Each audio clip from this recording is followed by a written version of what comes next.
Сәлеметсіздер ме, оқушылар? Қазақ тілі сабағын бастаймыз. Бүгінгі жаңа сабағымыздың тақырыбы «Мен ғарышкер боламын». Сіздердің оқулықтарыңызда ғарышкерлерді дайындау тақырыбында мәтін берілген. Мәтін атақты ұшқыш ғарышкер аталарыңыздың естелігінен үзінді. Мәтінді мұқият оқып алыңыздар. Келесі тапсырмаларыңыз мәтінмен байланысты.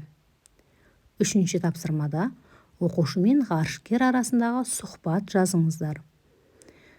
Төл сөз бен автор сөзінің тыныс белгілеріне назар аударыңыздар. Ал төртінші тапсырмада сол сұхбаттың ішінен кез келген 2-3 сөйлемді төл сөзден төлеу сөзге айналдырыңыздар.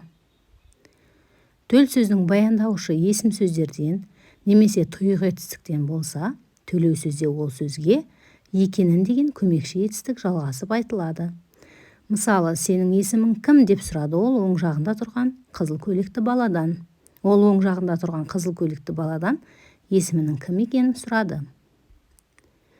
5-ші тапсырмада ғарышкер сөз жұмбағын шешіңіздер. 8 сөз жасырылған. Бұл сөздердің барлығын біз сабақта өткенбіз. Сөз жұмбақты шешіп, дәптерге жазып қойыңыздар.